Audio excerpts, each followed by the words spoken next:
By truly embodying the understanding that self-worth emanates from within, rooted in your spirit, not in your material possessions, you begin taking crucial steps towards breaking free from the psychological manipulation that corporations rely on.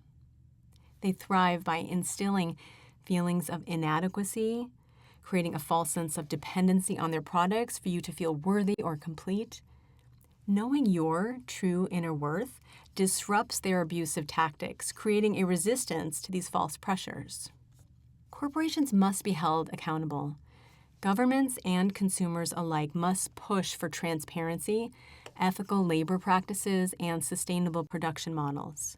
Since governments are often influenced by hefty donations from corporations, we can't entirely trust them to protect us. Consumers have the power because they decide where to spend their money.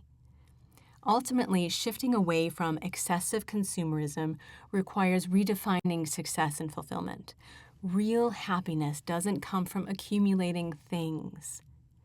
As I shared with you in the first chapters of this book, wealthy people are not happier. They actually tend to be more dangerous in their desperate means to cling to status-based relevancy founded on these illusions of success. And no amount of stuff can hide a lie forever. The bottom line is this: corporations driven by greed will never prioritize the well-being of others over their profits, just as a power-hungry politician will never be able to empower the people. Those who benefit from power are rarely motivated to share it. Once they've attained power, they cling to it fiercely, unwilling to let go. Think of a big wave surfer. If someone doesn't have the skills to ride a big wave, they won't be able to handle the power if they're lucky enough to land on top of one. In the frenzy, they'll focus solely on surviving, clinging desperately just to stay on the wave. Power is simply too powerful. The paradox is that the people most suited for power are often the ones least interested in pursuing it. Only someone with the integrity to resist the seduction of wealth, status, and influence is truly fit to wield power. Genuine leadership requires humility, selflessness, and a deep commitment to serving others, not personal gain.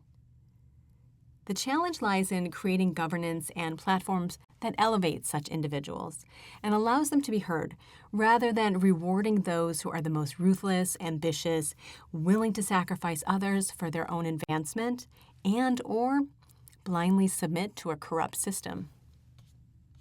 Earlier, I mentioned the fact that street gangs secure loyalty from new members by requiring them to participate in a crime as part of their initiation. This tactic implies mutual liability, making recruits less likely to betray the gang or expose their activities since they too are implicated and risk facing consequences. As I mentioned in the preface, the rich and powerful operate in much the same way. The predatory business leaders are no exception. Again, I've refused to compromise my integrity throughout my journey. Yet that hasn't stopped me from sharing powerful, inspiring ideas to some of the biggest sharks in the industry. It wasn't all out of being naive or foolish.